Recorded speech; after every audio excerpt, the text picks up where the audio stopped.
All right, and then just the other update. We've been working with Recreation to facilitate some of the capital projects. So one of them is to re-roof all of our shelters and buildings at our parks. All the facilities at Springfield Park have been re-roofed. We have issued the large purchase order for all the structures at Sunset Park to be re-roofed as well, and that contractor is just waiting for favorable weather. Any other items? Anything else? Oh, that would be it. Thank you. All right, any, for unfinished business, next item, or is there anything else, Mr. Administrator? Brandon?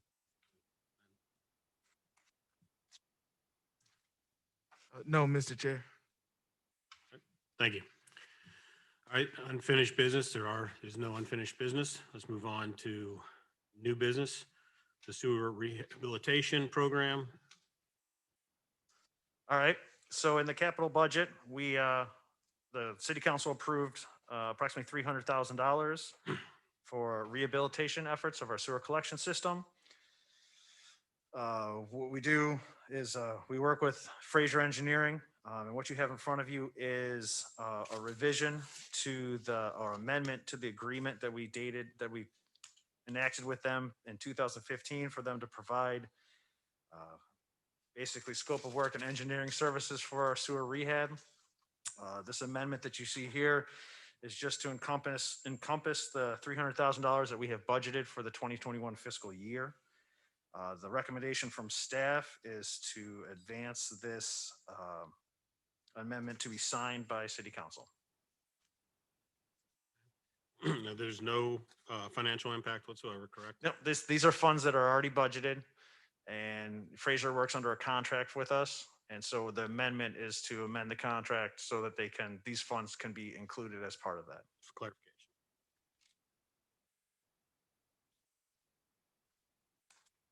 All right. Any questions, or do I have a motion?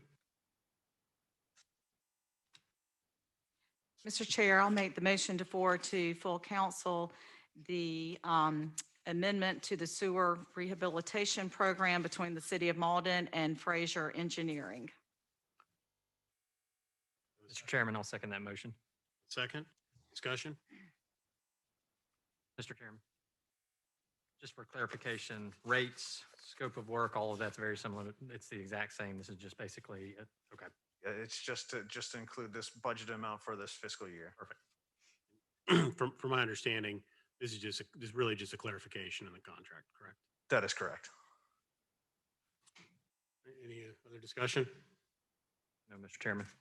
All right. With that, like, excuse me. Those in favor, please say aye. Aye. Aye. Those opposed? Ayes have it. Let's move on to the next item.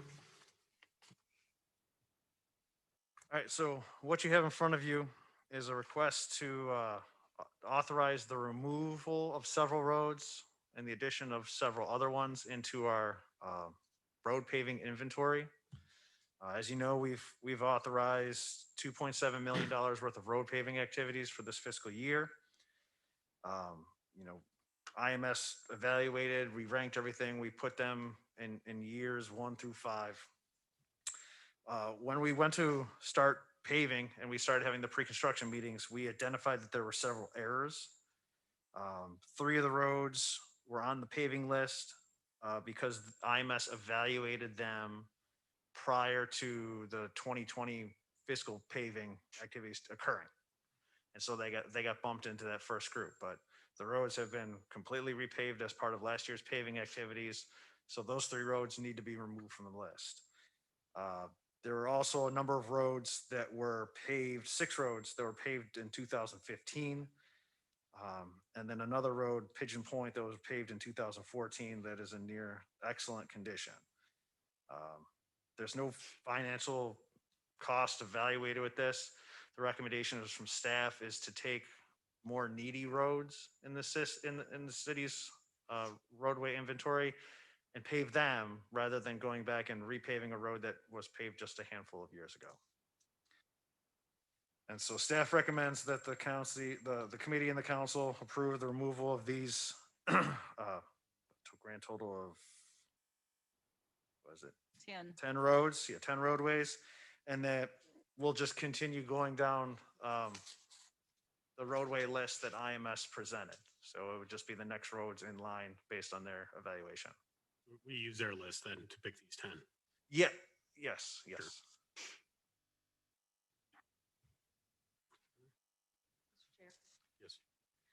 Mr. Freeman, once again, I just wanted to commend you and your staff for implementing what we tried to do or what we have been doing and reinforcing the discussions we had a couple of years ago to focus on the being smarter in the way we pave our roads. So again, thanks for recognizing that these roads did not need to be paved for various reasons, and we are serving our taxpayers the way we should. So thank you.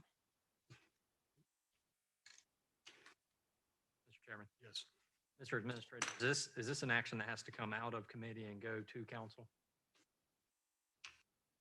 Mr. Reynolds, that would be ideal because we're making an adjustment to a list that's already been paved. However, as long as the committee doesn't have any concerns and it's documented that it was presented to the committee and council, staff doesn't have an issue with moving forward. So for my clarification, we would not have to move to full council, correct? No, as long as the record is clear that the changes that Matthew discussed were presented to the committee and the council is aware of them. So if there's any question as to why these changes occurred, it's clear. Very clear. Both agree? Yes, sir, Mr. Chair, I'm fine with making those said notes of record and not forwarding this to council.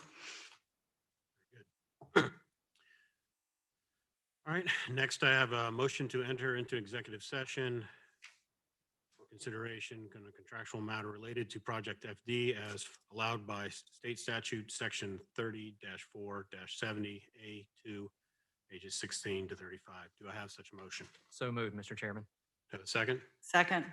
Any discussion? All right. Those in favor? Aye. Aye. Aye. We move on.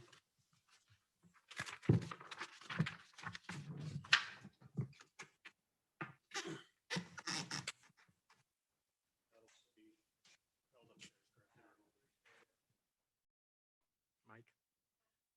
All right, it is 7:04. We've come back from executive session. Mr. Reynolds? Mr. Chairman, I'd like to report out of executive session entered for contractual matter related to the Project FD as allowed by state statute, section 30-4-70. No action was taken and no votes were taken. On this, the next step, any possible actions? There is none. So we move on to public comment. Any public comment? Okay. Being none, we'll move on. Nothing online, correct? Okay, hold on. We'll give you a minute.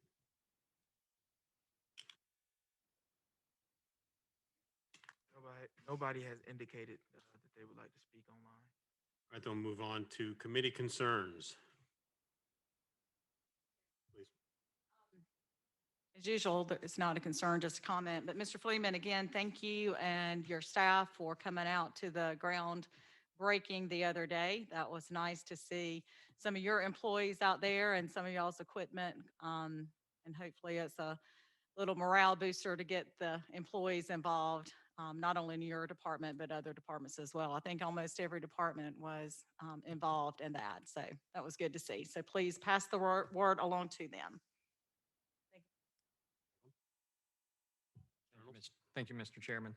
The only thing I was going to ask as we move into the actual rubber meets the road section of the road paving, if we could do some sort of official press release that could be posted to social media outlets so that it'd be a clear understanding of the amount of investment that the city of Mauldin is placing on their roads. I'm looking at things like not only the city accounts, perhaps next door, as well as some other social media outlets that may appreciate, is it the mayor that always says fact-based uh, analysis of the investment the city's doing in the city roads.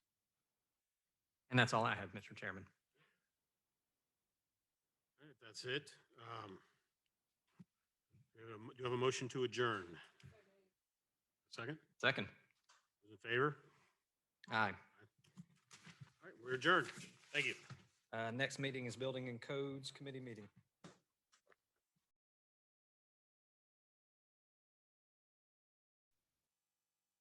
All right, good evening, committee. I handed out to you the budget report as of February 28th. Right now, the ideal remaining percent is 34%. And we've got 44. Holly was just back there telling me I got to spend a lot more money, so we'll work on that. The only other thing I'll report to you tonight is that beginning today, we are operating with a new deadline for calling in building inspections. That's 4 p.m. of the previous business day. So one day under the belt with that new deadline and no fiascos so far. So life is good. If you have any other questions about anything with our department or our budget, I'll be glad to answer that. Any questions for Mr. Gary?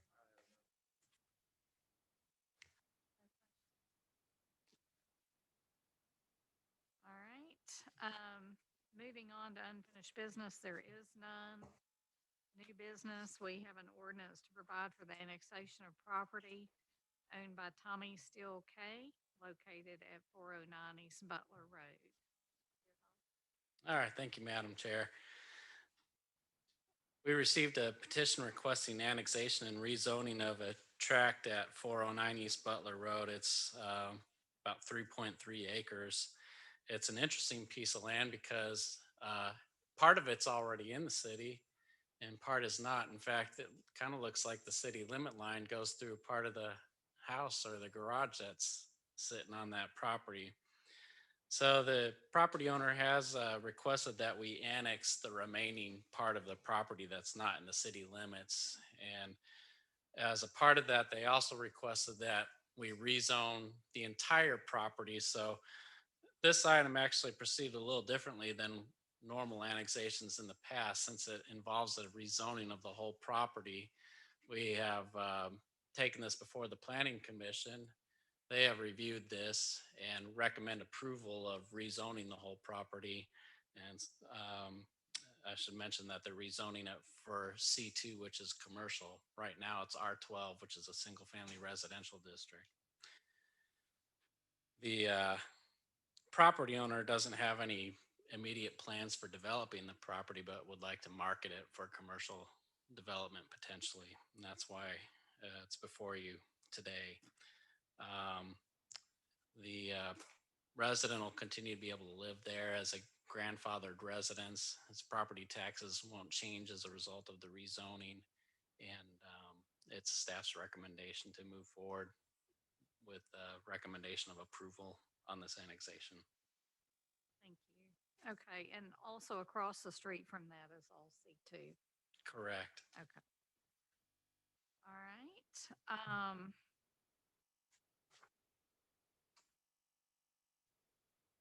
Do I hear a motion to send this to full council for approval? So moved. Do I hear a second? Second. All right, any discussion? Madam Chairman, just for the record, for those that may not know where this is located, it's on East Butler across from the little pay-van store down at the creek. It's up on the hill there. Mr. Gay, he's a preacher, I think, up off of Ridge Road somewhere at a church up there. Been there for 100 years. Nice fella. What? Yeah. But that's where it is, across from the pay-van there. Just for information. All right. All in favor of sending this to full council? Say aye. Aye. Aye. All right, so 3-0, the ayes have it. The next is resolution to rename Centerpoint Boulevard to Bridgeway Boulevard. All right, right, Center Point Boulevard is an existing street. It's a private street. It begins at Bridges Road, crosses over Holland Road and curls around and then terminates again at Holland Road. Winds through the property where Bridgeway Station will be developed. The owner of the street, who also owns all the property that fronts on the street, has submitted a petition to rename the road from Center Point Boulevard to Bridgeway Boulevard, consistent with the name of the development that will be occurring there.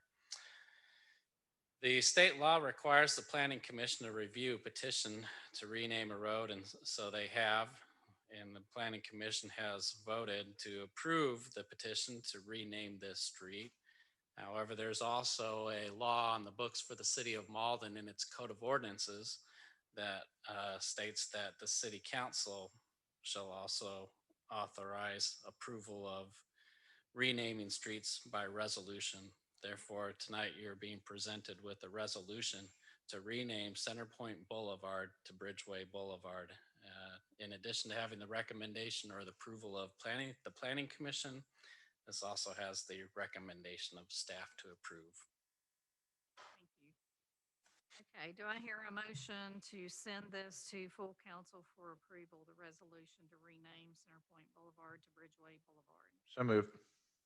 Do I hear a second? Second. Any discussion? Just one question. David, on this property, passes council at the council meeting, who notifies the 911? I think that's one of the stipulations, 911, you have to have a concrete address.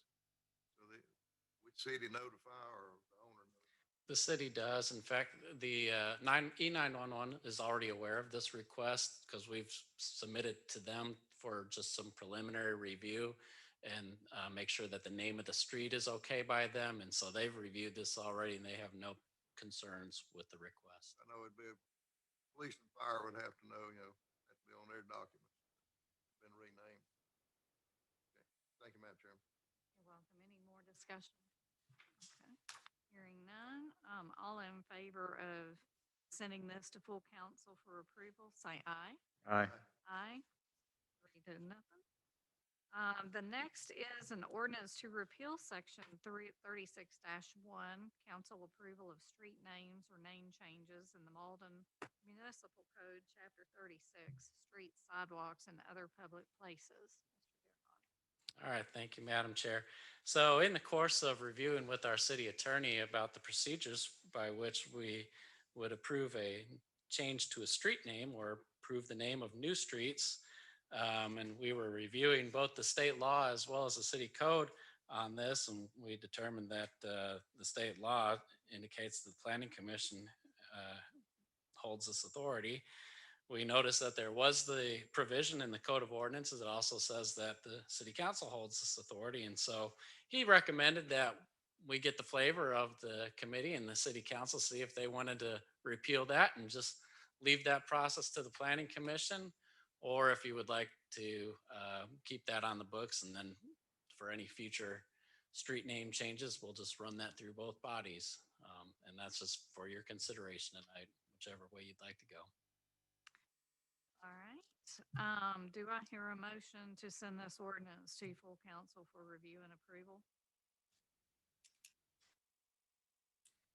No. Is that not what I'm saying? If there's no action on this item, we will let it fade away.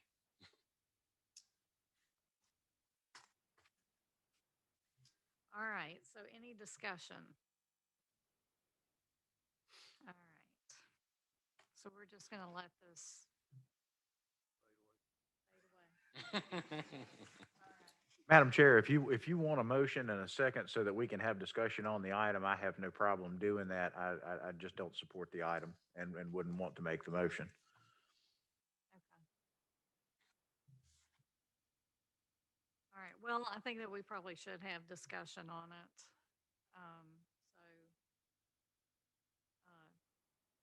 For discussion purposes, and I'll make a motion that the committee bring it forward for discussion purposes. And I'll second Mr. Black's motion. All right, so discussion. Yes, Mr. Matney. Thank you, Madam Chair. I think that something dealing with, something as serious as dealing with street names, um, should remain under the purview of council. I mean, there are a lot of things that I think that we tackle that we don't necessarily need to do. But, you know, sometimes this may be an economic development issue. Sometimes it may be a memorial issue. Sometimes it may just be a ministerial issue in renaming a street where we're trying to keep some things clean. But I think as the elected representatives for the just shy of 30,000 residents of the city, that we have to hold that responsibility here in this body. And I support continuing it, starting the process through the planning commission, but ultimately having the buck stopping with council. Okay, any other discussion? I'll have to agree with Mr. Matney on this. I think the council should be involved in it because it could be some surprises. I'm not saying there would be, but if, you know, just the planning commission had sole authority, there could be some surprises that council might not like, and then we'd have to go try to reverse something. I don't see a problem with what we got now. It's been working for years. All right, so all in favor of just leaving this the way it is? Say aye. Well, the motion was just to bring this forward for It's a discussion. Discussion, okay. Okay, so the next item is an ordinance to amend the Mauldin zoning ordinance to introduce a table of allowed uses applicable to various zoning districts, provide descriptions of the uses allowed, provide additional standards for conditional and special exception uses, introduce general building design standards, amend the non-conforming use standards, and other related amendments. Thank you, Madam Chair. So for a number of years, the city leaders have been working on building a vision for Main Street and Butler Road that would bring forward development in the city to a new standard, one that would bring the city forward and add to the appeal of the city of Malden. And as we've have been working on that vision and refining that vision over the years, it's become clear that some of the standards in the zoning ordinance just don't necessarily match up with that. And so what you have tonight is a draft ordinance that amends the sections that you just mentioned, uh, Madam Chair, as you read the agenda item, specifically to introduce a new consolidated table of allowed uses, describe each of the use categories that are listed in that table, provide standards for conditional and special exception uses, and establish some general building design standards. And in addition to that, it rearranges some of the sections of the zoning ordinance so that related regulations are better grouped together and it's easier to find. Um, the comprehensive plan supports the direction that this ordinance is going in as far as the types of uses that it looks to allow on Main Street and Butler Road and in the commercial areas. I'll just highlight briefly some of the specific items that have been addressed in this draft ordinance before you tonight. We've renamed a few zoning districts to better match what it is, the vision for that area. For example, a lot of Main Street is C2, and that's called the Highway Commercial District. And Highway Commercial District is not necessarily fits with the vision of what the comprehensive plan as well as what the city leaders have expressed over the years. So we've renamed that to more of just a general commercial district. S1 and C1 have also just been slightly renamed to identify or better describe what that district is about. I mentioned that there's a new table of allowed uses. You'll recall, and we talked about this at the last committee meeting, that each of our zoning districts has its own, in most cases, fairly lengthy list of different uses that are allowed in that district. What this ordinance does is scraps all those individual lists, puts them all together in one consolidated table. So it's much easier to look up and find where different uses are allowed. Plus, it groups a lot of the uses that are very similar into more concise groups so that you're not trying to have to define every single business that could ever conceivably come to the city. Um, I mentioned that some of the sections have been relocated and rearranged. We've introduced some new building design standards for the purpose of just increasing the level and the standard of design that we want to see in some of our important commercial areas like Main Street and Butler. And a handful of our conditional and special exception uses already have standards that are included in the zoning ordinance. There were some though that did not, and so we've introduced some standards for some of those uses that are conditional or special exception uses, but had no actual specific standards associated with them. So that's a highlight of what's in this ordinance. I can certainly go into more detail if you'd like or answer questions if you have about it. The Planning Commission reviewed this ordinance and recommended to approve it by unanimous vote. And I will say one more thing about this. This is the first step in a series of changes we're going to be looking to make to the zoning ordinance this year. So there'll be some other things that we're going to work on in the Planning Commission, and that'll eventually come back to the committee and council for your consideration, and we'll do that in steps. But this is kind of step number one for updating that ordinance. Madam Chair, I need to bring up a point of order because Mr. Black's motion on the floor from item 6C was never fully taken up after we had discussion on it. There was no vote. And actually, I would like to move to table item 6C. Okay. Do we vote on that? Okay. All right. So all in favor of tabling 6C, an ordinance to repeal section 36-1, say aye. Aye. Aye. All right. That's 3-0. Ayes have it. Okay. So do I hear a motion to send the Mauldin zoning ordinance to full council for review and approval? So moved. Do I hear a second? Second. Okay, any discussion? Mr. Chairman. Matney? Go ahead, Mr. Matt. Mr. Black's fine. I'm moving on to full council for more discussion and input by the rest of the body, and we'll have time to address it. I mean, there's a lot of reading right here, so it's kind of hard to comprehend from Friday night till tonight. So, I mean, I'll send it on to full council. I'll vote for that. Send it on to full council for more discussion, action at that time, if so be it. Mr. Matney? Thank you, Madam Chair. Mr. Deerhog, I want to thank you and the Planning Commission as well as your staff for working on this. I know that we discussed something similar several years ago, and it was tabled after lengthy discussion with members of the business community. And I want to thank you for addressing two things. Number one, the initial draft I know had no outdoor music as a part of the ordinance, and with some of the things that are happening in city center, it could have been very easily construed that that could have applied to those new projects. So I'm glad that the Planning Commission took that out.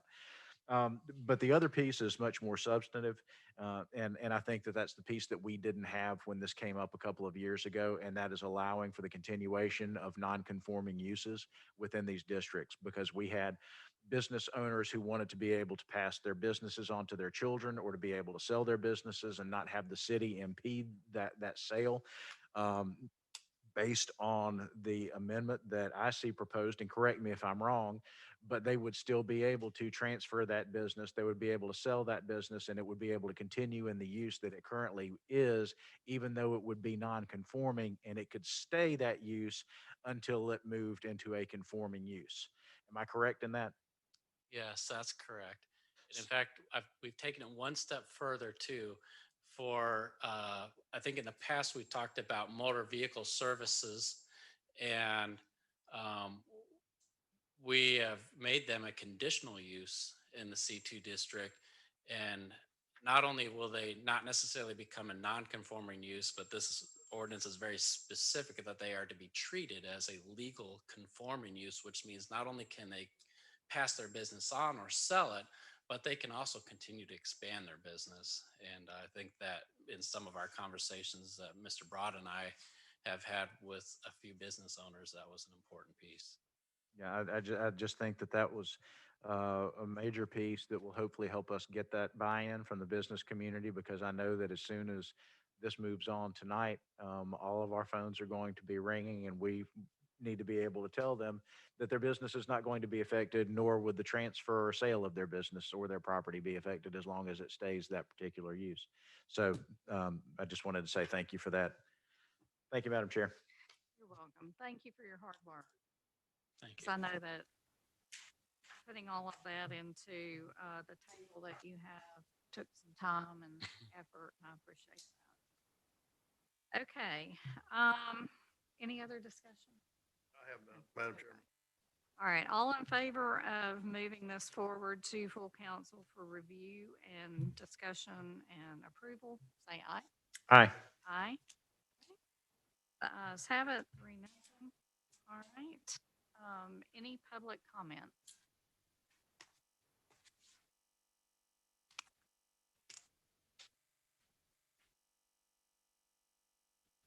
No, Madam Chair, no one online has indicated that they want to provide public comment at this time. All right, thank you. All right, committee concerns. All right, hearing none, what do I hear on adjournment? So moved. All right, do I hear a second? Second. All right, we are adjourned at 7:30 PM.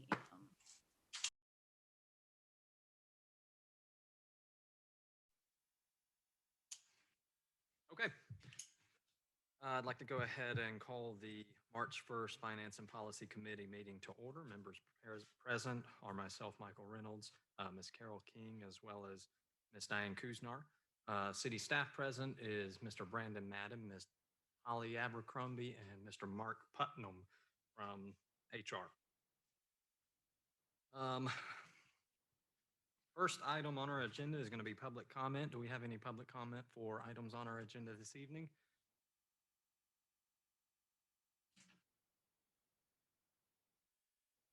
There's no one online.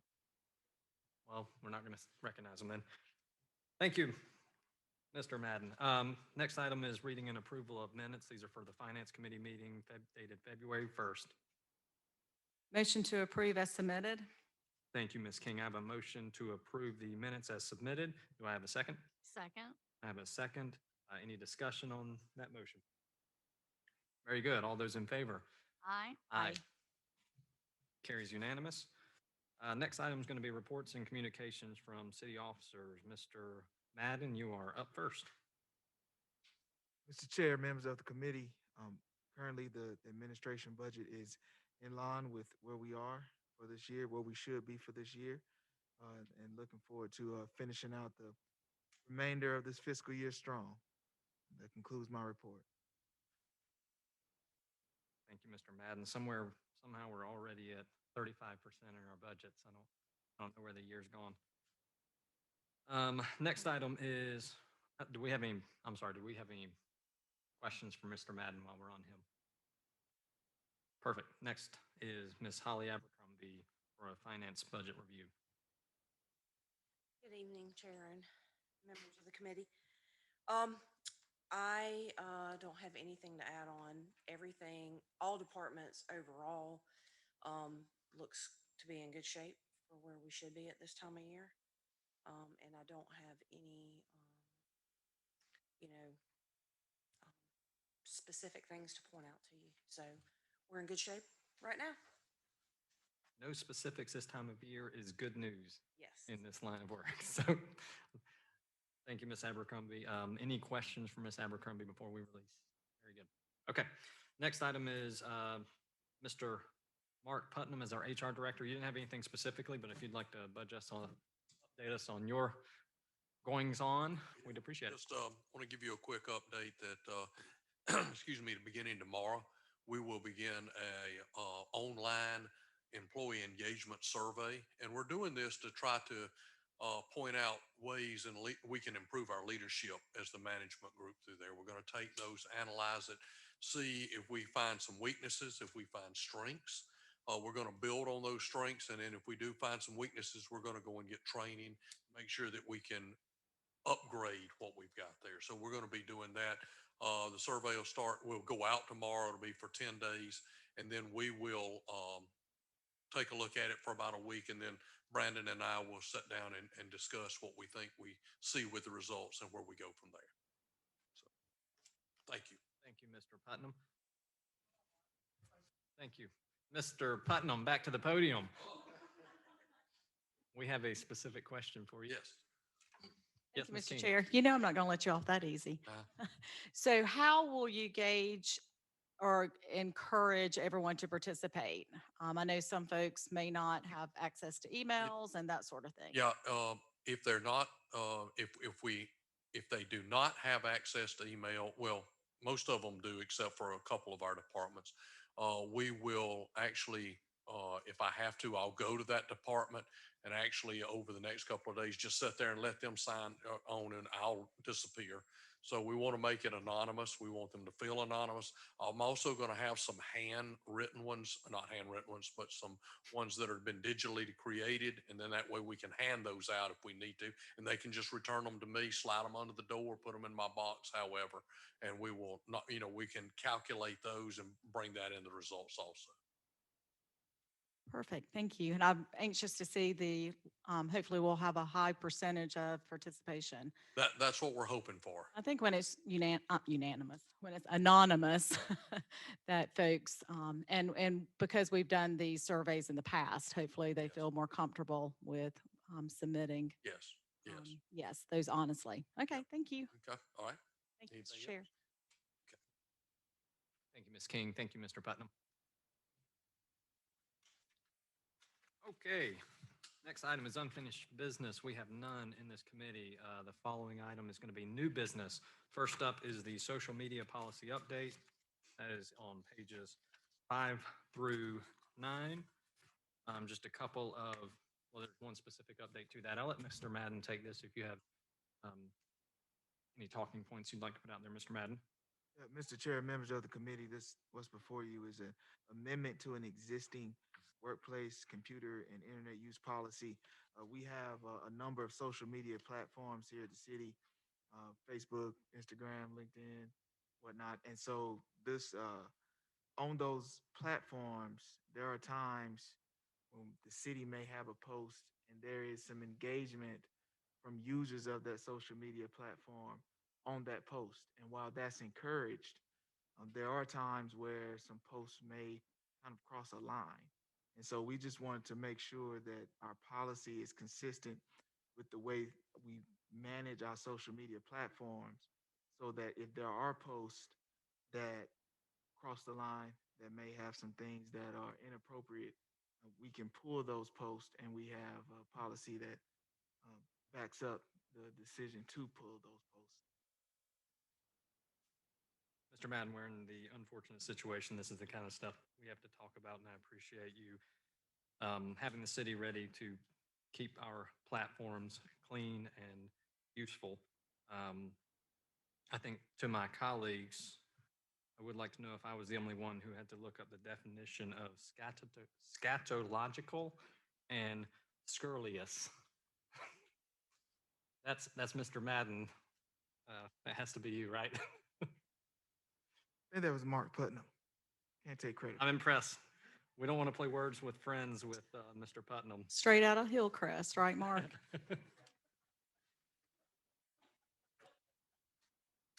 Okay, so within this item, the only thing that I saw that, and this is probably an odd request, but one of the things I would like to see, I think in my internet and social media naivety, I would like to have nudity, pornographies, et cetera, have that item move further down the list so that it's not the first item we see when we look at this policy. I know that sounds ridiculous, but I'd like to think that kind of stuff comes up pretty late in our social media platforms. But any other question, comments, concerns with this item? Okay. Mr. Chair, I'll make a motion to forward to council the proposed amendment to the workplace privacy computer and internet use policy. Thank you, Ms. King. I have a motion on the floor to send this to full council with a recommendation of approval. Do I have a second? Second. Thank you, Ms. Kuznar. I have a second. Any more discussion on this item? Hearing none. All those in favor? Aye. Aye. All those opposed? None. It carries unanimously to carry to full council.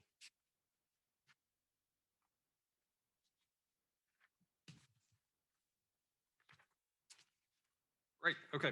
Next item in your agenda is going to be a resolution for 206 Libby Lane. Mr. Madden, you have this one as well, please.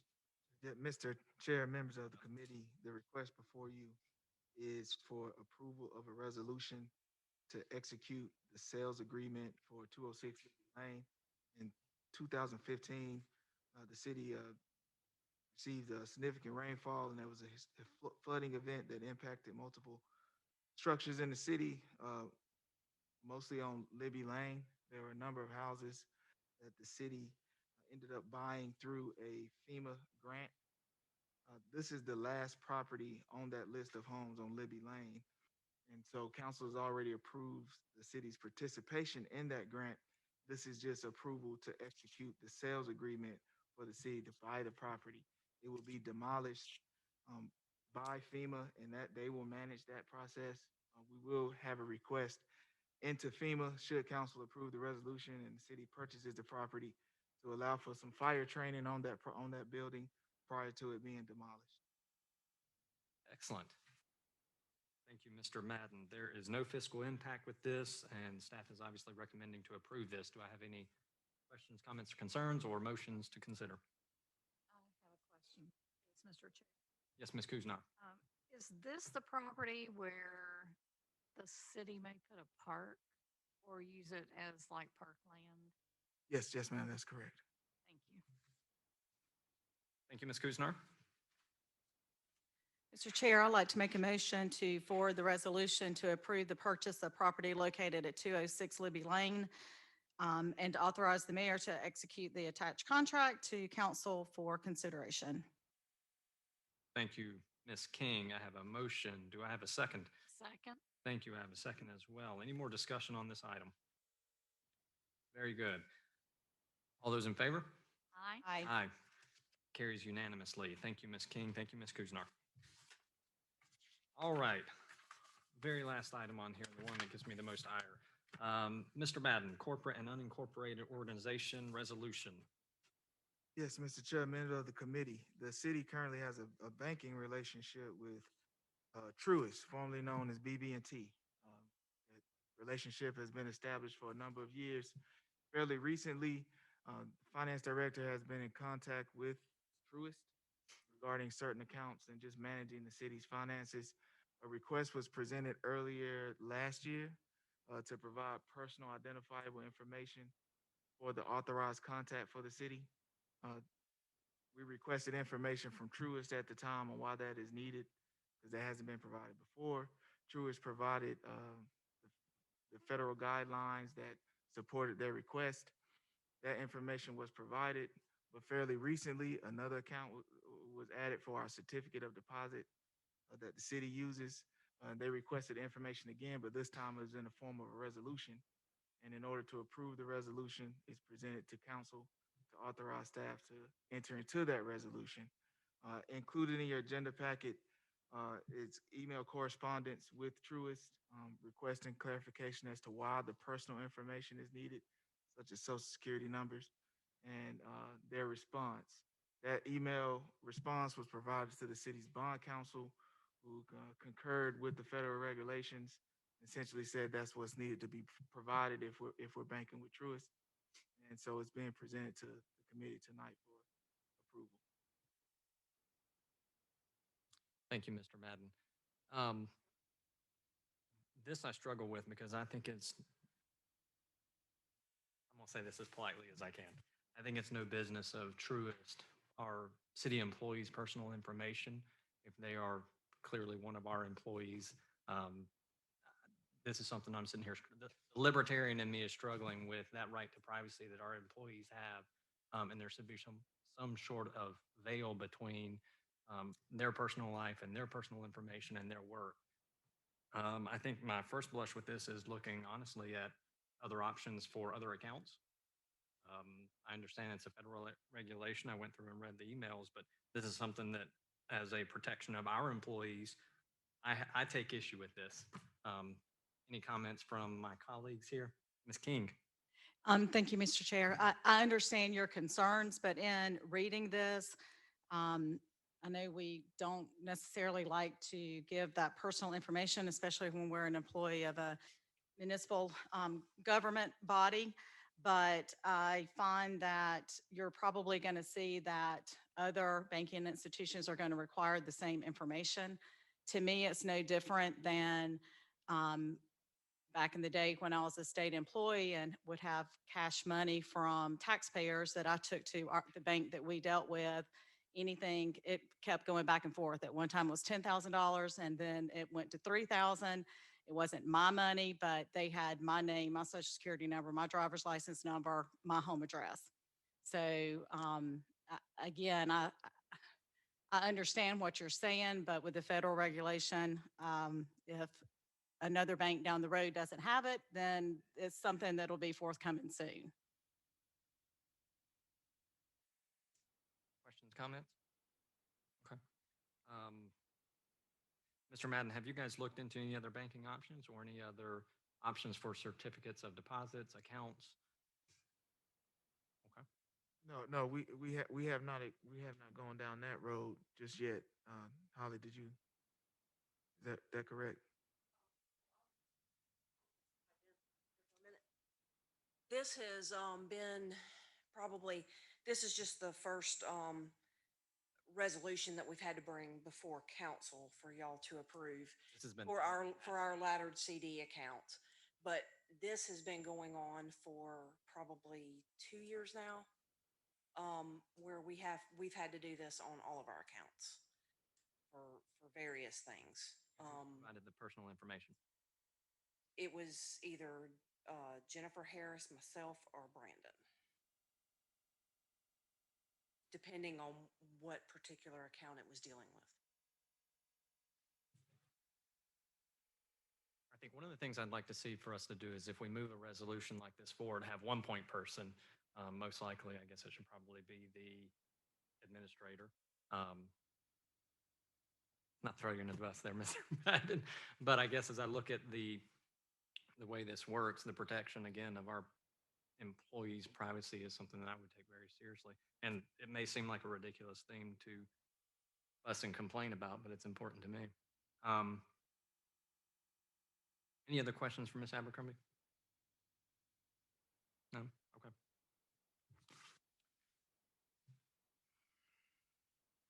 Mr. Chair. Ms. King? I would just like to add on your last point. I think it's staff can, with Mr. Madden, determine who that point of contact person is going to be. But I do think Ms. Abercrombie needs to be involved in that as well, as she has been over, I don't know, many, many years. So I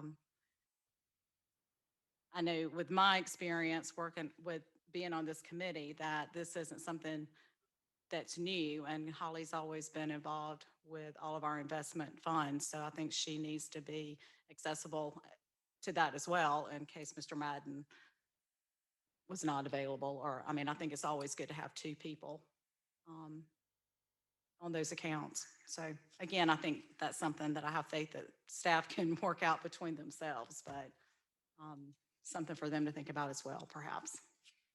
Thank you. Thank you, Ms. King. Ms. Kuznar, anything to add? Okay. I've got nothing. So at this time, staff recommends approval of this resolution. Mr. Chair, I'll make the motion to forward the corporate and unincorporated organizational resolution to council for consideration. Thank you, Ms. King. I have a motion on the floor. Do I have a second? Second. I have a motion and a second. All those in favor? Aye. All those opposed? No. It is 2-1, carries forward to full council. Thank you, committee. Next item is public comment. We have none. There's nobody chiming in, ringing bells on or chiming in either. Okay. Next item is committee concerns. Do we have any committee concerns? Hearing none. What do I hear on adjournment? Motion to adjourn. I have a motion to adjourn. All those in favor, I'm sorry, second. I have a motion, discussion. All those in favor? Aye. Aye. Thank you, guys. Next item, next committee meeting is going to be public safety.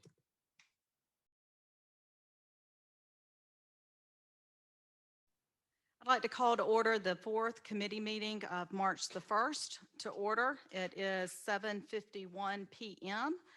Present is myself, Carol King, Mr. Dale Black, and Mr. Jason Kraling.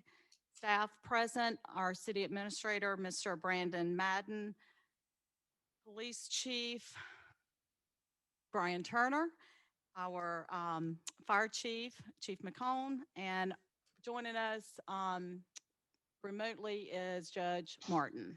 Yes, ma'am. Good evening. How are you? Good. How are you? Good, good. Good. Okay, we'll move on to the second point of order, which is public comment.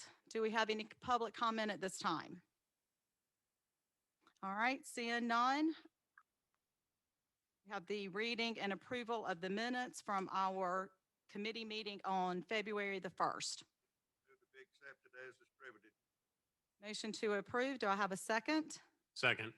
Second, is there any discussion? Hearing none, all those in favor of approving the minutes from February the 1st, say aye. Aye. None opposed. The motion carries.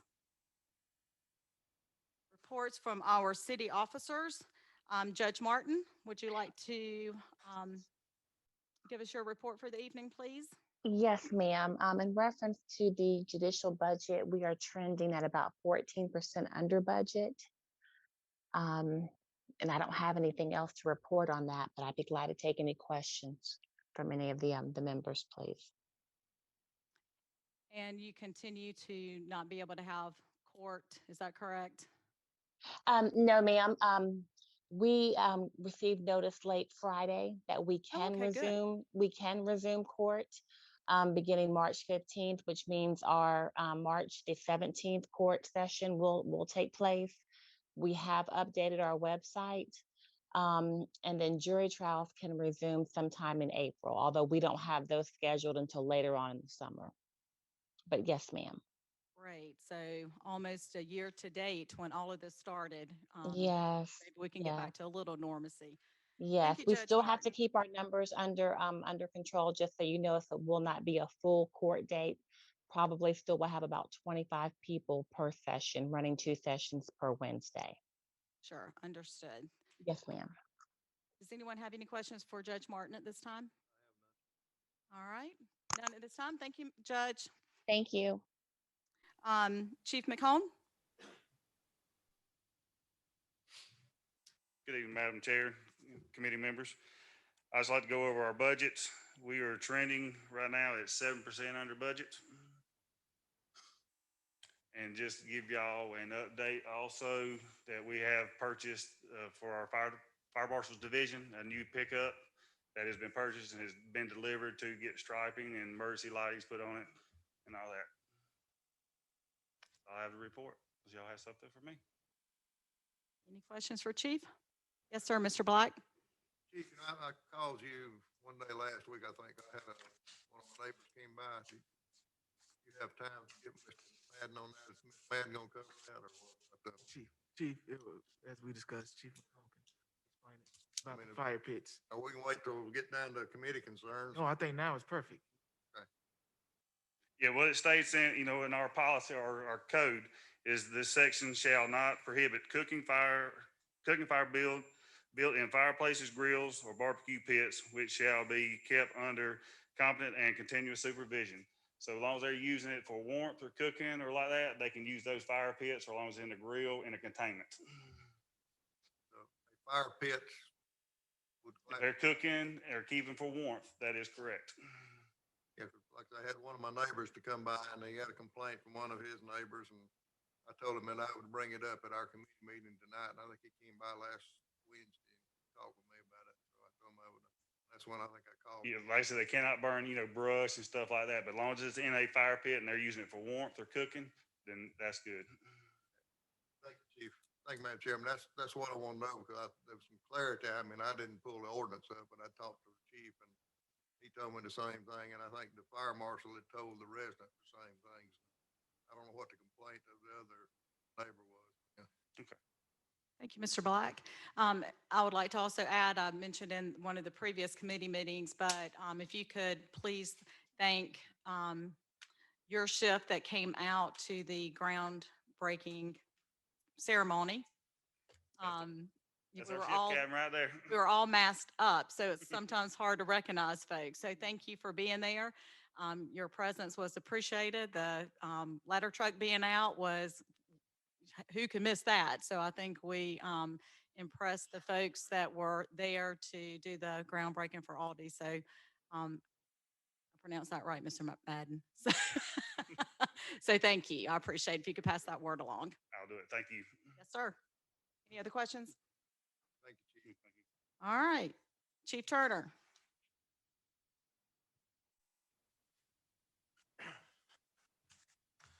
Good evening. Good evening.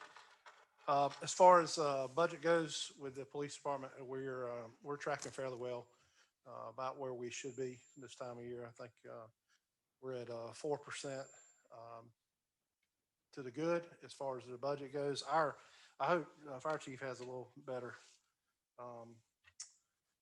luck with getting his vehicle strapped out, because I reported last time that we had got our vehicles and they were getting strapped, and of course they're doing a couple, but we're still waiting on those to come back from the shop, and once those do, we'll get those on the road, and I'll keep you updated as far as the process on that. But right now they're sitting in Spartanburg getting ready, so that's kind of where we are. Any specific questions or anything, I'll be happy to take those. Any questions for Chief Turner? I have none, Madam Chair. And I'll ditto what I said to Chief McComb. Thank you to your staff and your officers that came out last Tuesday. Just all of our employees that came out in support of the event it was impressive to me. So I know it was impressive to the folks that were there who's opening their grocery store. So I know Kraus was out there, and there's probably a few others that I didn't see, but thank you. Appreciate that. All right, if no questions, we will, oh, do you have anything else, Chief Turner, to give? Okay. All right, we're good. We'll let you off easy tonight, for now anyway. Okay, the next item would be unfinished business, which we have none. That will move us, I guess that's why Chief Turner was still standing up, because he knew it was going right back to him. Under new business, we have the record policy you'll find on pages 5 through 8. Chief Turner, I will let you highlight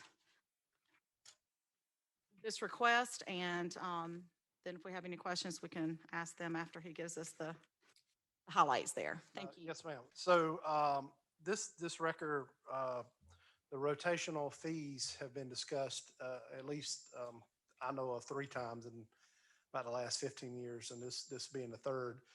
I received a phone call first part of January that just asked the question, did we do an updated fee schedule for records? And the answer was no. So I went and asked for the record company to provide me their current schedule that they had that had came out from the South Carolina Highway Patrol Department of Public Safety. A lot of their rotational records are also rotational records for us. Of course, we have certain things that they have to be in the city and licensed within the city and those type things, and we do checks and everything on them. I just wanted to look at trying to keep the fee schedule in place. You have a copy of it shows our previous fee schedule and the current one. This is adjusted by the Department of Public Safety at least. I know over the past 2 years it's been adjusted twice. Once in 2020 and then again in this year. One thing I just want to call your attention to, the first part is where we actually have a stranded motorist fee. That's something that council has listed in your packet, put in back in 2014, I think, when this last one was done. And that's just realizing that our record services that are on rotation are all here in the city. So they do not have to come from outside the city limits to pick up these cars. And that also, a lot of times when they take them to the shop, may only be taking them a few blocks away to put them and store them. So council back in the previous session had looked at the possibility of us having a fee in there for those people that are stranded within the city and that have to have their vehicle removed. All this does is actually move our guidelines and our pricing up to be equal to that of what the state is. And it actually is defined by where in the old policy it would have been defined, or the rotational schedule would have been defined by day and night. Those are all just flat feed. It's the same price. And you also look at a storage increase from $20 an hour to for standby. That's when they have to come out on the scene, and maybe we're not finished actually working it. We try to limit that, but there are sometimes when we have to have the vehicle moved, get traffic moving, and then go back and do certain things. So it increases that rate, and the storage rate. The first 24 hours is included in that rate. We only look at the very top portion of that the South Highway Department's listing, which defines a certain vehicle wreck. So we're not talking about large semi trucks and things of that nature, but we're just talking about individual automobiles. So one of the things I was thinking about that the council may wish to consider, or committee may wish to consider, is also just looking at having this tied in some way if you wanted to. As you can see, we checked it in 2006. The next time we did it, I believe, was in 2014, 2021. I don't know if it would be committee's pleasure to have those tied in at some point, so that as the rates change based on the market, that those be moved up, or we can just look at doing them again as the need comes up. But this didn't come out of a request from any specific record company at all. It was more of a request from one record company to make sure that they were following the current rates. And so that's where we're at. Chief Turner, does the Highway Patrol, do they have a particular schedule that they follow in updating rates? Do they readdress this on an annual basis or just as needed? Yeah, the only thing I can tell you is I sent over for 2021's rates, and they sent me a copy of 2020's rates, their sheet, and I had to go back and ask for 2021. I'm fairly confident in thinking that this is probably updated every year. It is probably the exact same for every county within the state because it does come out of state office. The only change really for us would be different from that is the fact that council had put in the stranded motorist rate. That's a little different than what the state does, but I think that provides a level of, we're just looking out for the residents and the citizens within the city, and those people happen to be coming to the city, realizing that your car could break down, run out of gas. We have to have it moved, or they need to have it moved from out of town, and it's only going a half a block away, that it's not an enormous fee that they would have to pay. This is only for when the police department or the fire department is notified and those calls go through our dispatch center. That's the only time that these rates will be in effect. If we pull up and they want to call their own wrecker out, they whatever that fee is they charge them is what they charge. But this is through dispatched, whether it be collisions or whether it be inoperable vehicles or things of that nature. Just curious, did you see any difference in the rates from the 2020 schedule they sent you to this one? I did. I believe it was about $3. It had to be minimum. Yeah, it was $3 or either $7 because the first sheet, like I said, I got it thinking I had the right one, and I had 2020, and I believe it was 237, and I had to go back and adjust it to 239 to get them together. I can check on that, but it was very minimal. No, it's not a big deal. I was just curious. Thank you. Yes, ma'am. Any questions for Chief Turner? Yes, sir, Mr. Black.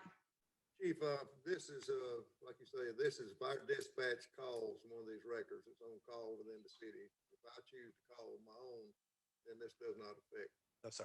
And the ones that are on a rotation record, they have to go by the fees on it. It cannot exceed, which keeps the price gathering down. I know we ran into that years ago one was charging this and one was charging that, so that's the reason I think we addressed it in maybe 2014. Right. And This is, not to exceed whatever's on this list for any record that's on rotation within the city limits of Mauldin. that's correct. Only with our records that are on rotational service. And those businesses and establishments we make sure that they meet the guidelines as required by code. They can charge whatever they want to, but they can't charge over a certain amount by code. And we do periodic checks.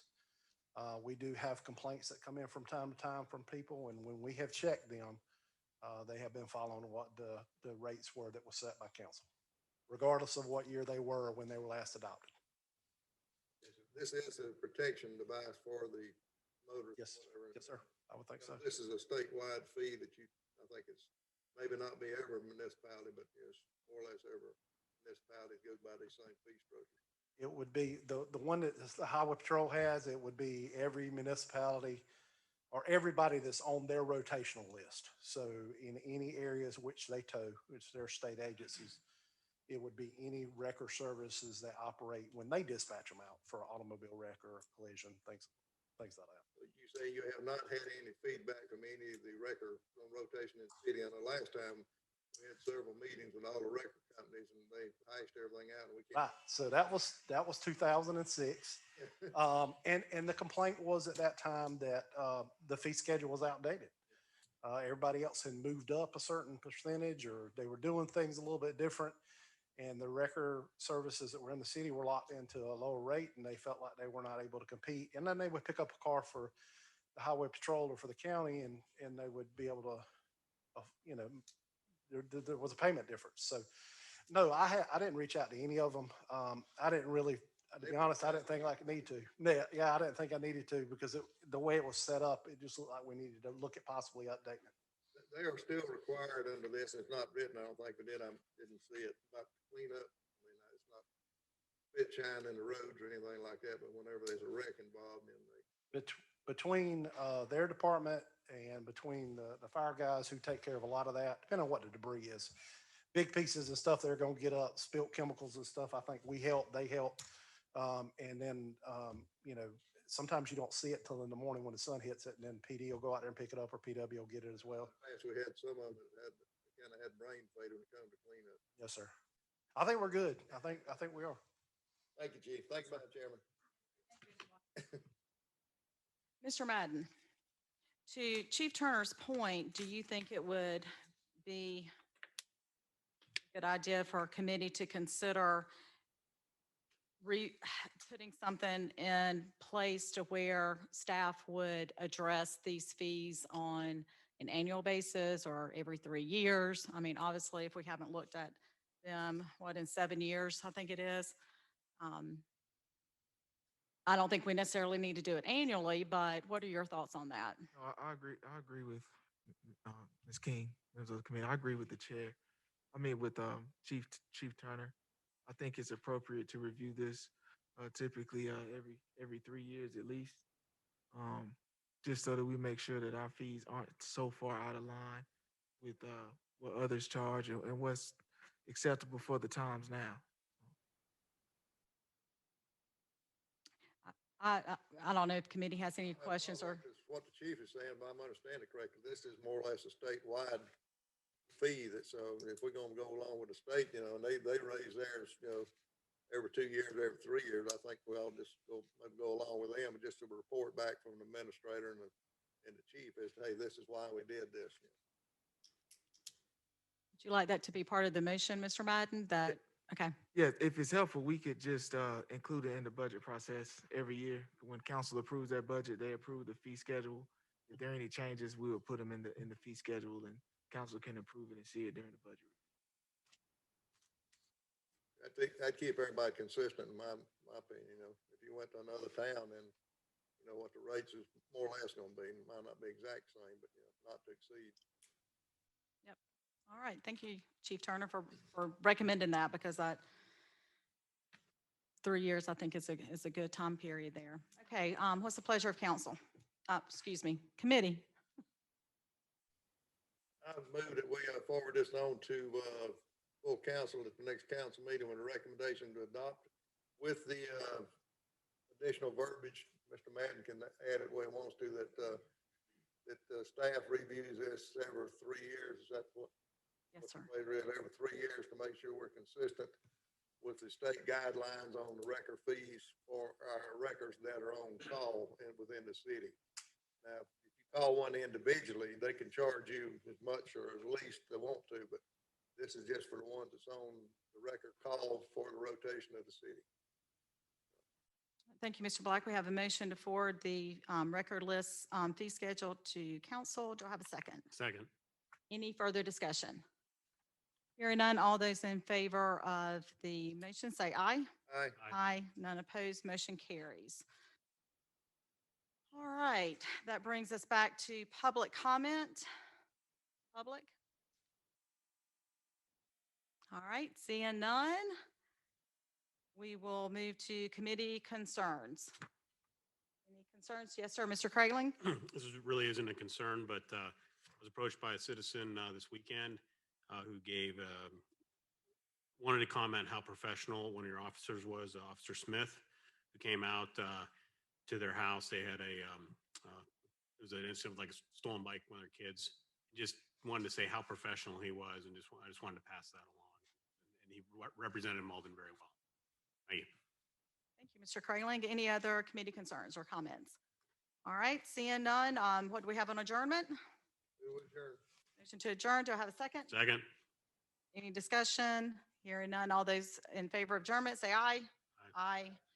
Motion carries.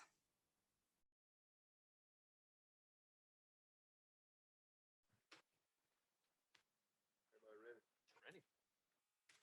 I'd like to call the March 1st, 2021. Says 2020 on here. I think we're in 2021. 2021 Recreation Committee meeting to order is approximately 8:15 p.m.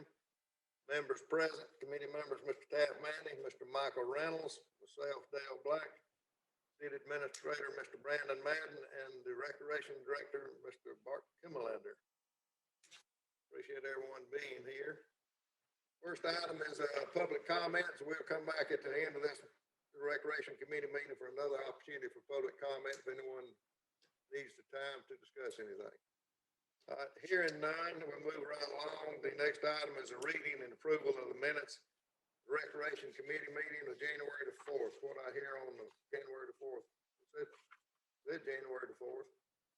Then the meeting says February the 1st. Mr. Chairman, I make a motion that the committee meeting minutes from February 1st be approved as submitted. Have a motion that the committee meetings for February the 1st, correct? One That's document, correct. That's one correct. document says January the 4th, the other one says February the 1st. It's February 1st. That's an error on the agenda. So the February the 1st, 2021 committee meeting, have a motion to accept them. Do I have a second? Second. Any discussion, additions, corrections? Hearing, The only correction would be for the agenda to reflect the correct date. and the 2020 on the March 1st on the agenda. I don't know where any rest of them had that or not. I didn't pay attention to it. You are correct. It's 2021. If you're I wondering. might miss a year. All right, thank you. What I hear on the reading approval of the minutes, all those in favor say aye. Aye. Those opposed? All in favor have it. All right, moving right along, the next item, report from communication from city officers. Mr. Bart Kimmelander, you want to take the stage?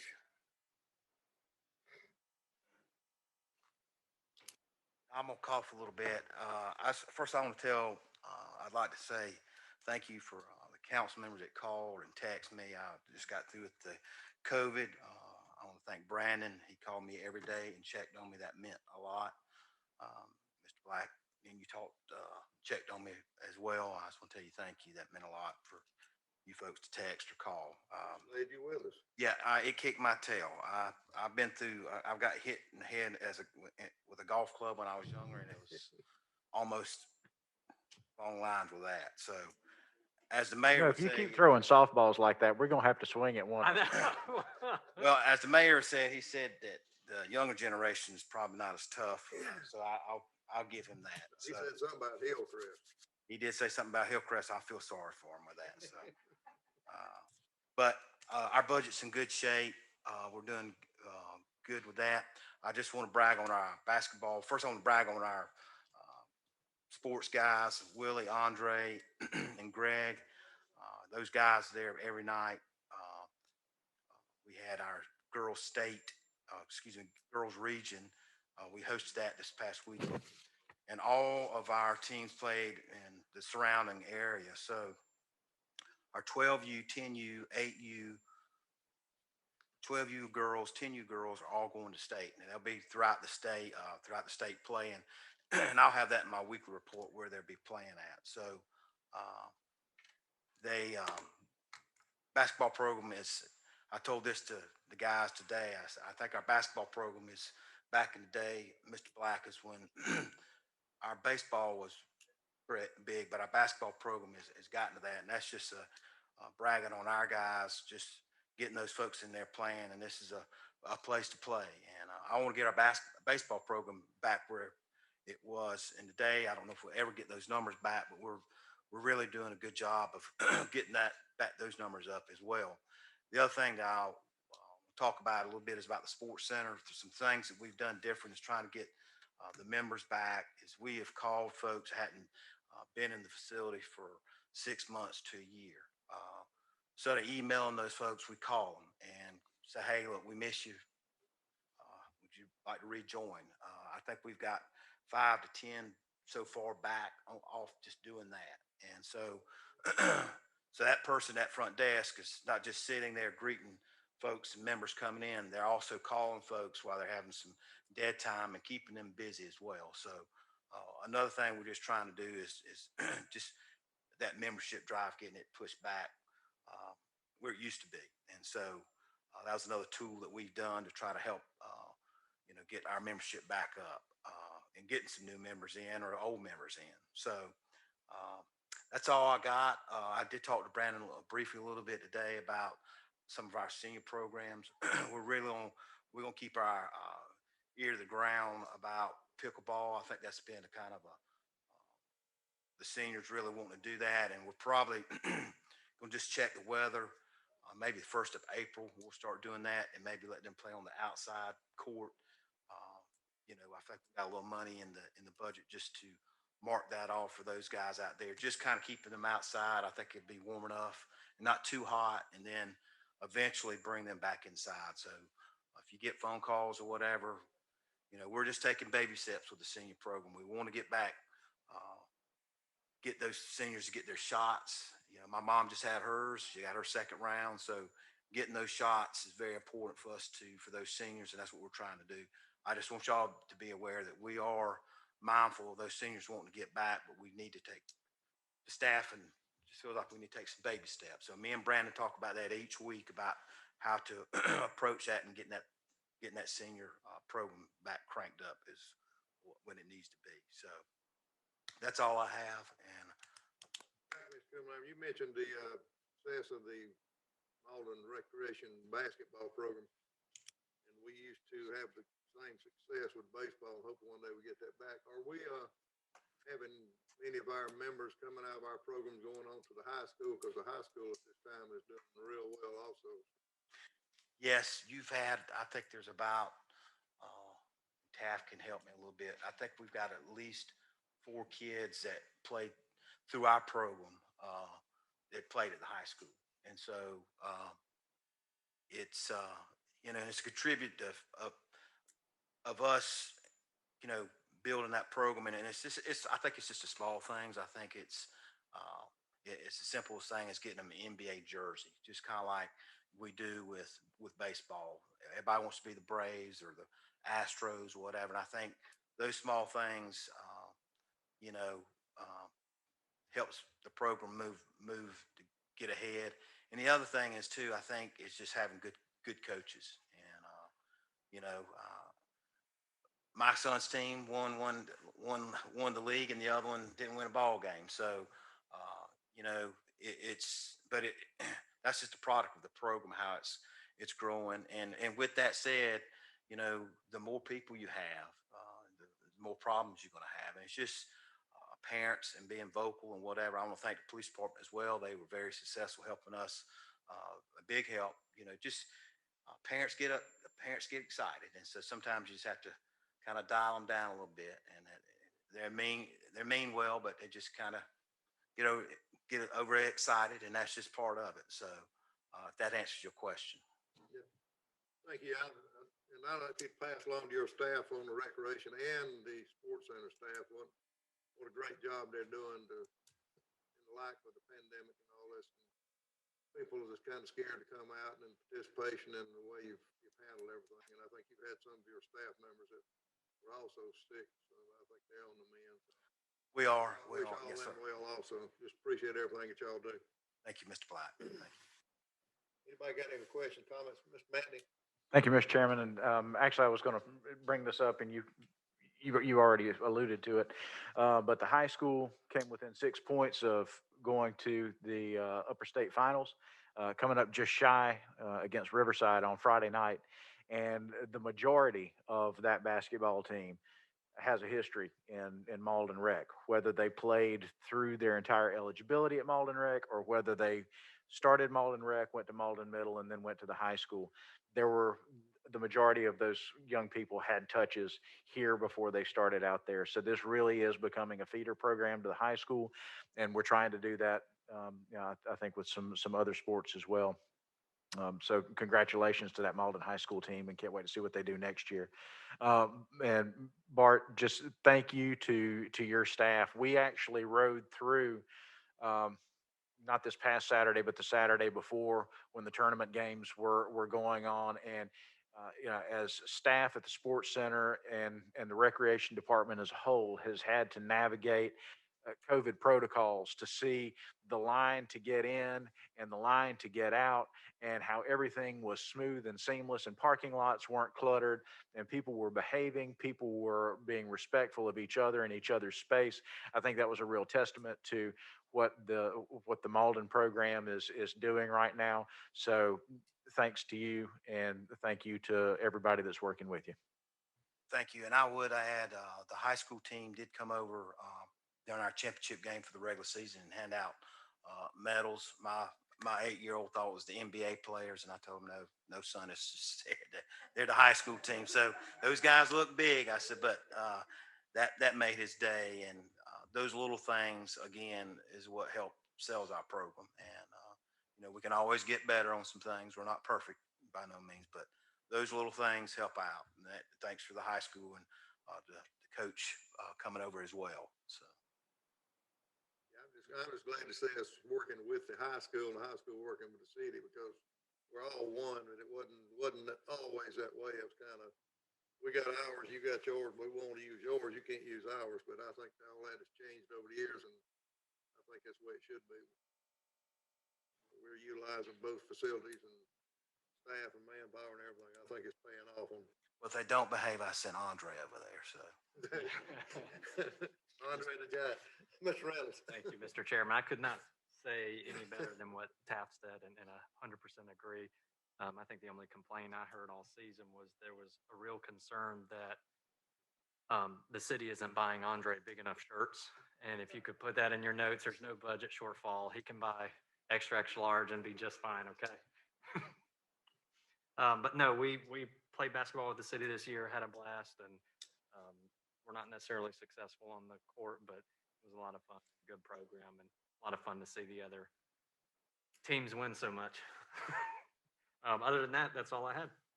Thank you, Mr. Chairman. Mr. Madden, you got anything to add in your report? No, Mr. Chair. Thank you, Mr. Madden. Okay, moving right along with unfinished business. I see none. There's no unfinished business on the agenda. The next one is the new business. And this is a thing about the bocce ball that's on page 5 of your handout. And I was contacted by one of our residents, and I think contacted by the mayor also, which the same resident contacted him and pushed him on to me, which I have no problem with it. But then I went to Bart with this and to get a little history and all that. So Bart, if you want to take this, and this was a recommendation to put a bocce ball court or courts, and And my suggestion was up at the, city park at the senior center right there where the batting cages are in that corner down there, because that's some property that, we don't use anymore. And if we can, if this materializes, I think that'd be a good place for the bocce ball would be used, I think mainly for the seniors. So it'd make sense, in my opinion, to put it at the senior center if we do decide to do something like this. So, Bart, you want to give the information that you've got on this after we talk? Yes, sir. I got with the Public Works Director and I said, look, what's your thoughts on, and can you help me get some prices up? Y'all don't have that in front of you. I do have the breakdown of what it would, each thing would cost. And so, uh, it's a 12 foot by 90 and, it could be a little bit smaller maybe. So we kind of went on the big end. And so if you put AstroTurf on that, it's around $3,200, and then the stone base is another 1,200, and then the lumber that goes around it to keep it all pinned in together is 1,200, 1,250, I think, what Matthew came up with. And so it's whatever the pleasure of the council wants to be. I mean, I think it probably would be a good idea. Kind of my thoughts on this is let's try to get pickleball going, and eventually let's do this. This isn't a budget item. Matthew, it would have to come out of Public Works. And so I think it would be a good thing. It is, as Mr. Black said, you have some dead area down there by the batting cages. And so it's kind of whatever the council wants to, the rec department to move forward on this or whatever. One thing I did talk to Matthew about to maybe cut the cost down, is the AstroTurf. Do you have to have AstroTurf? You could use just a stone base, and that's basically what they mix in with the rocks for your crush and run, and that could just be your base, and that would knock the cost down a good bit. So, whatever the committee's pleasure would be on that, we'll move forward on whatever direction y'all give us. Got any discussion with committee, Mr. Manning, Mr. Reynolds? Mr. Chairman. Yes, Mr. Reynolds. Thank you, Mr. Chairman. I think well, you mentioned down by the batting cage, I guess, at City Park. If there's not batting cages, It's right? in the corner on the opposite, the batting cage be here, and then I'm talking about in that corner down there next to the walking trail. It's the green piping. It's just one really batting cage in there. Right. And so, and that's been there a while, and it's used a lot. And so, there's another area that is kind of, you could put it beside it. You could put it over on the other side of it, in front of it. There's some areas in there that you could put it. Yeah. Well, I think as I look at it, the idea is to try to enhance baseball also. Enhancing the batting cage there would need to be mixed into this. So as I look at this, I would probably rather do this during the next budget cycle where it can be planned out from that perspective, me personally. I don't disagree with doing it at some point, but I would like some long-term planning for it. Mr. Manning, you got any comment? Really, I'm still in the thought process on it. I don't know that it is a program that, or a project that, as Mr. Reynolds says, needs to be taken care of this fiscal year. We're getting ready to go into the budget process, and I know that budget meetings with department heads and the administrator are underway.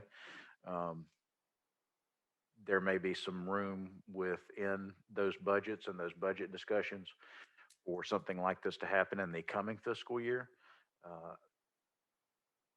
along with some renovations to baseball facilities that Mr. Reynolds mentioned, like the batting cage.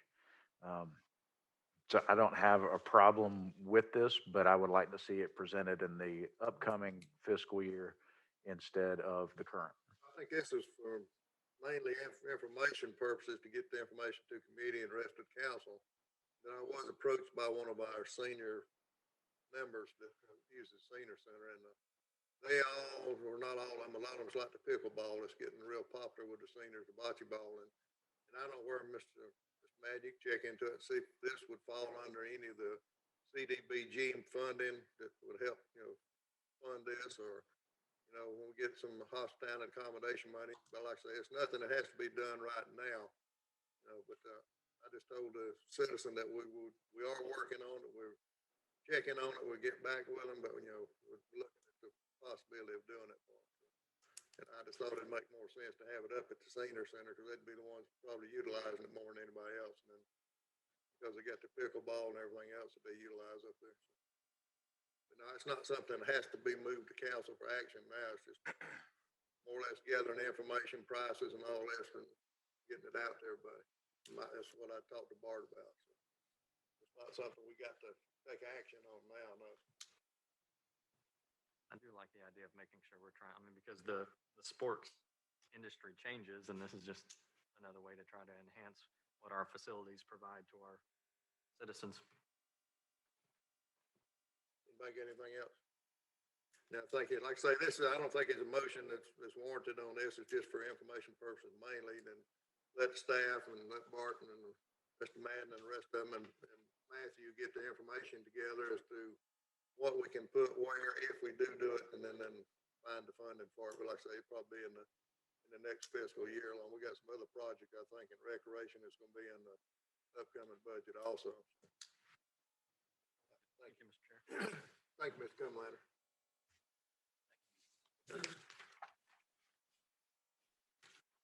All righty, the next item is no other new business, is public comments. You got any public comments, Mayor? The local bocce ball representative. Actually, I had not planned on speaking on that, but I appreciate it, Mr. Chair. Just wanted, because of recreation, it covers a lot of things. Sometimes we get overlooked, those that are a little grayer and older.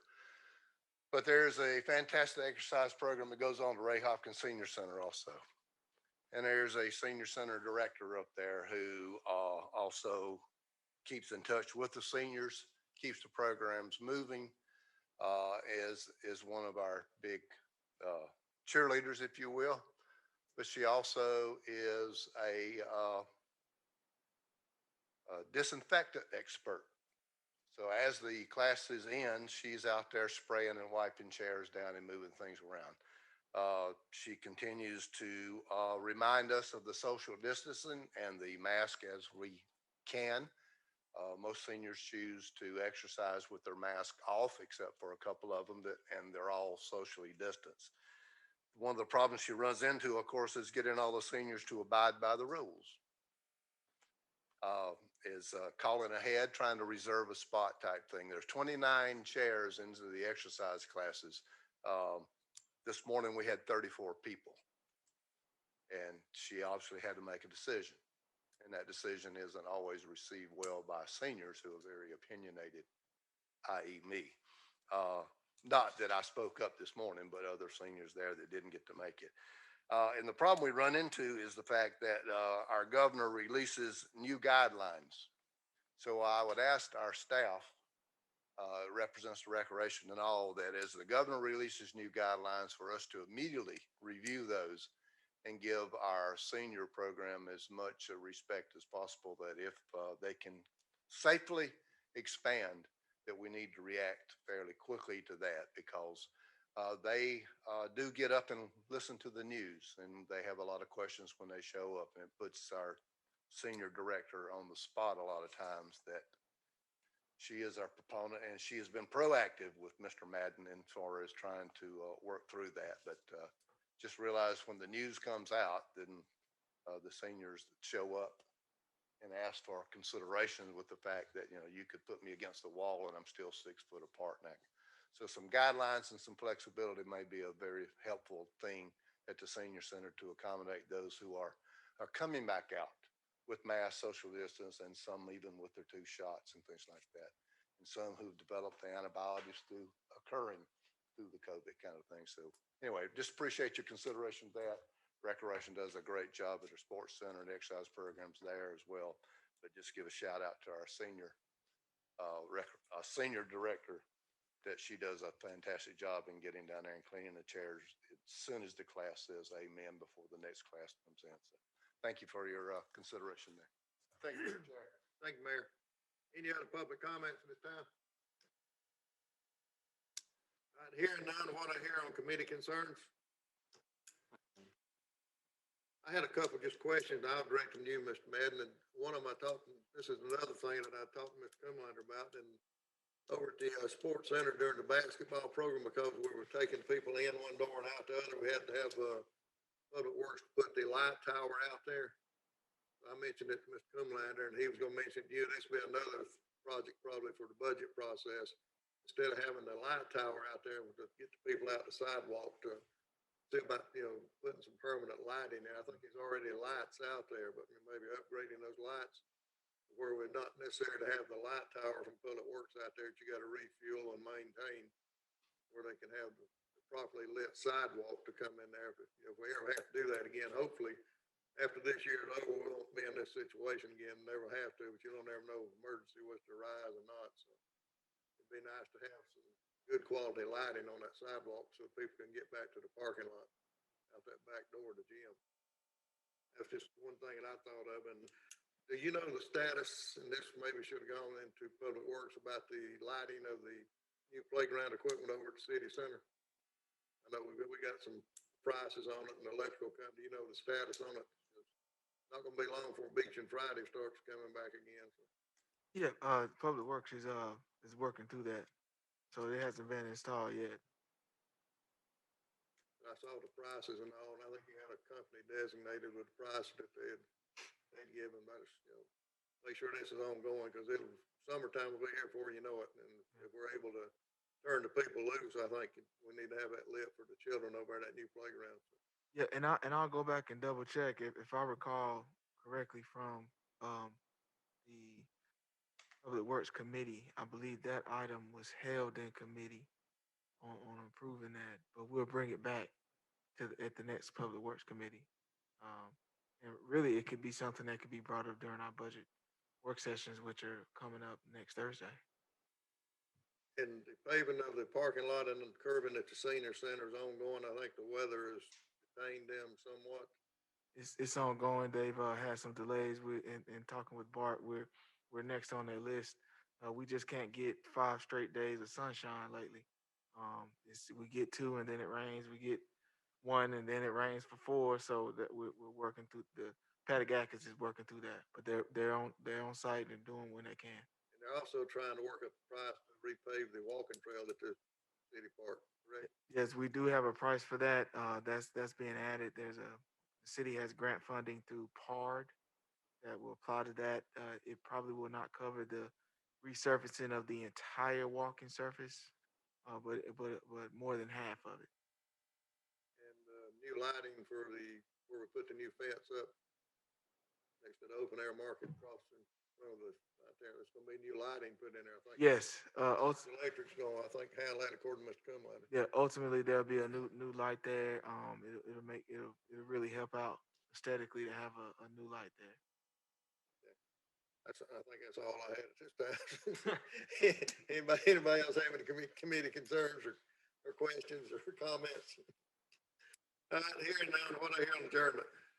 Got a motion, Mr. Reynolds, adjourn. Have a second. Second, Mr. Manning, all in favor? Aye. Aye. We adjourn. Approximately, my clock's wrong.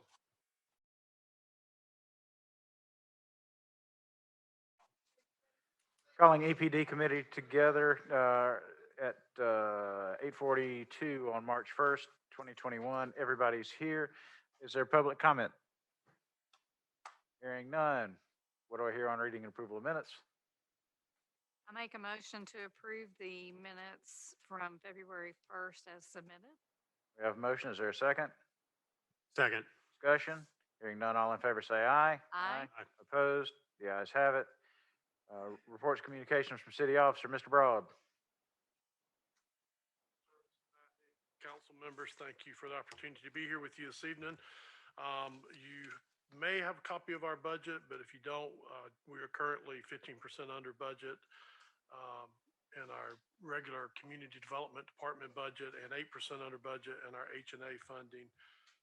At an ideal percentage of 44 in the regular department and 41% in the H&A budget with an ideal percentage being 33%.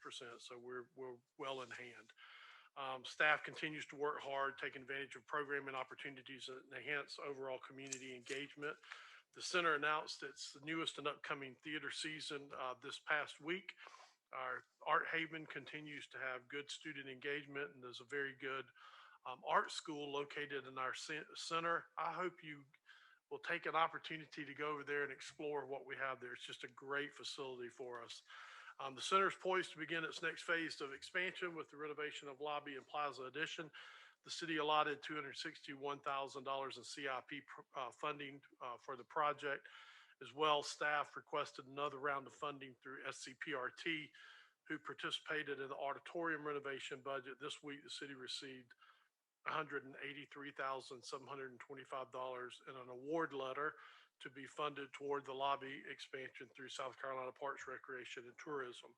As well, Vice Chairman of County Council Dan Tripp, Mauldin County Council Representative Ms. Liz Seaman, and former Chair of County Council Mr. Butch Curvin also donated another $30,000 in funding toward this project.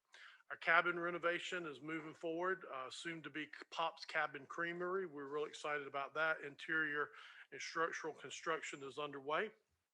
And then our staff continues to work with multiple developers and projects as the city continues to make good gains in retail development. You perhaps participated in the Aldi groundbreaking last week, the first ever that they've done for a store. And we were pleased that they allowed us to host and partner with them on that groundbreaking for our city. There's other things in the works that you guys receive information on from time to time in executive session that, obviously we can't talk about in public. I know the public is very anxious about certain aspects of development in the city. And please, I just want to say, our city staff, from our city administrator, our mayor, and our council, is very engaged in working to facilitate the desires and wishes of our community. We are all anxious to see some good things happen for the city of Mauldin, and we're beginning to see that little by little. So it's an exciting time, I think, to be here. Thank you, Mr. Matney. Thank you, Mr. Broad. Any questions for Mr. Broad? Mr. Madden, you have anything? I do. I would like to make one quick note. It's sort of related to economic planning and development. I had it noted to mention during the Public Works Committee. I did not. So I want to take a moment really quick to mention the efforts of staff on looking at stormwater in the city. The staff is looking at how we can just put together a plan on addressing some of the low-hanging fruit that we have with stormwater, such as cleaning out drainage ditches, and culverts, and present a plan to council, or at least a cost on how much it would cost the city to take on that initiative comprehensively. So I meant to mention that during our Public Works Committee, sort of related to EPD. So I would just mention it now. Sounds good to me, Mr. Madden. Anybody have anything for Mr. Madden? Going once, going twice? Just thank you for bringing that up. I also forgot we discussed that. All right, moving right along. We have no unfinished business, which brings us to new business. Mr. Broad, let's talk about beach and Christmas. I sure will. You guys have a report on this. I won't read through the entirety of it, but just a little background on our whole beach music series. The city launched that series back in 2016 as a summer series. I think it has exceeded its initial estimate of increasing use and awareness of the cultural center and amphitheater area as a connecting point for citizens engagement and tourism. As well, as staff was planning and thinking about future projects, Ms. Hyder shared with us that she and her husband, when they worked in Jacksonville, saw an event called Deck the Chairs. And she said, that might be something that would kind of mesh with our summer beach music series program. And we could do something like that at Christmas. So we began to investigate and look at the opportunity to pull that together. We've tried for 2 or 3 years to kind of launch this thing off the ground, and it just has not worked in any form or fashion. And after this past year with COVID and everything, waiting again, we thought 2021 might be the best opportunity to tackle this new festival and venture for the city.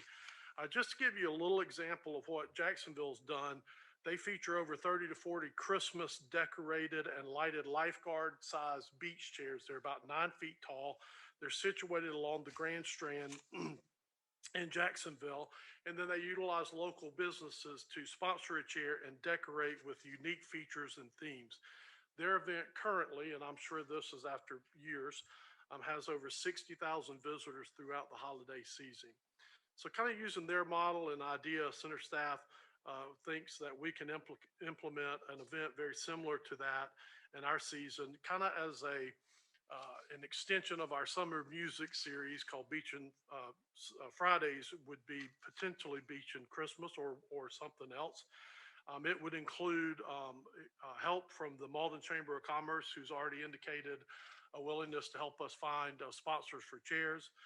Greenville Woodworkers Guild has twice now agreed to build chairs for us. GBS Lumber has been a very good partner with the city and is willing to at least at worst sell us the wood at cost. Obviously, we're going to ask for donations too as well. But if we're able to launch this series, it would take some electrical upgrades. I'm going to call it to the east side of the amphitheater. If you're on the amphitheater stage looking out, on the left side, we host the barbecue festival and the farmers market and all those things. I won't say ample electrical outlets, but there is sufficient electrical outlets on that side. On the right-hand side, we have zero electrical outlets over there at all. And so for any events, if we expand over that way, we have to either get generators, which we do from time to time, and use generators to power activities on that east side of the amphitheater. So we engage Public Works to help us find a team to see what it would cost us to do upgrades to electrical capacity on that side. And they are working with Excel Electric. Obviously, we'd have to get 3 bids to meet our procurement, but just in our preliminary work, it is about $13,824 to do the electrical upgrades needed for that side. This will not only benefit our Christmas festival, but it would also benefit other festivals and activities that we have along through there. I would note that we do have funding still available last year, and of course that budget's gone. But we did not spend any of our summer beach music or Friday market funding at all. But even at that, I think we still have enough money sufficiently in this current budget to cover these costs. So we would ask that council consider allowing us to move forward with that festival. If that's what you decide, we're excited about it. So, and I've got pictures. I think you've got pictures of. You've got the quote from Excel Electric, and then you've got pictures of what they do in Jacksonville. So, any questions? Be glad to. So we can go ahead and get into discussion. Can I go ahead and get a motion to forward this item to full council with a recommendation for approval, not in an amount not to exceed $15,000 coming from the savings in the community development budget? So moved. We have a motion and a second. Thank you. Second. Thank you, Mr. Kraling. Let's start with some discussion. I'm going to go ahead and hop in first. I was really excited when Mr. Broad told me about this a couple of years ago. I thought that there was a real opportunity for us, especially since we knew at the time that Roper Mountain Lights was going to turn off its lights for the last time, and that holiday attraction be gone from the upstate. I think that something like this fills a void that currently exists from people who miss Roper Mountain Lights. My wife and I actually had dinner with a county council member and that member's spouse on Saturday night, and I was kind of going through this particular project, and the council member was extremely excited about the possibility of something like that coming to Mauldin because it's so different for this area. But aside from having that festival, and who knows what all components the festival itself could have with it. We could do the live music, we could do other things throughout the cultural center grounds. Because let's be honest, even at Christmas in South Carolina, it's not like we've got to put on our big coats. Um, yeah, as we expand programming, we need to have that electrical expansion. We just don't have the infrastructure available to expand programming on that side of the cultural grounds. So, Mr. Broad, I want to thank you and your staff for putting this proposal together, and I support it wholeheartedly. Um, who has something? Yes, Miss Kuzner. Thank you, Mr. Chair. I don't have a problem with upgrading the electrical because I know that we will need that for some other things. I was just concerned about beach and Christmas because we are not a beach town. And, we're not along the coast and, I don't know, I just having 9-foot beach chairs around Christmas lights. It's great for the beach, but Malden, I think if we could do something else, I would be okay with that. I don't know that I could support a beach and Christmas. I mean, that's understandable. I think that probably, where this has come from, you know, beach music is the official music of South Carolina, and shag is the state dance. And we have a tremendous amount of support from the community that comes here for our beach music concert series. As a matter of fact, after the beach music series was discontinued in downtown Greenville, and we were able to launch it here, uh, we got comment after comment from people who, number one, didn't know that the amphitheater existed at the cultural center, but number two, said that when they actually got to hear the music, that it was better than what they were hearing in the amphitheater at the Peace Center. So I think that, what Mr. Broad has done, and correct me if I'm wrong, but Mrs. Hyder as well, in incorporating the beach chairs. It's just kind of they're looking at it really as a natural extension of the beach music series. But I certainly understand what you're saying. And I mean, if we turned it into rocking chairs or if we turned it into something else, I don't think that it's written in stone. This right now is primarily just about extending the electrical infrastructure of the grounds. But I certainly take your point. Mr. Kraling? I was just gonna say, maybe you need to compromise and make it a shagging Christmas. Uh,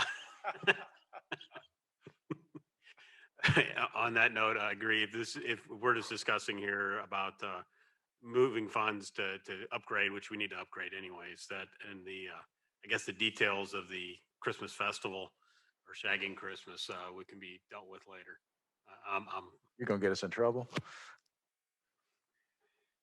You've been lucky so far. All right, other comments? All right, with no more discussion, all in favor of the $15,000 for the electrical upgrades, say aye.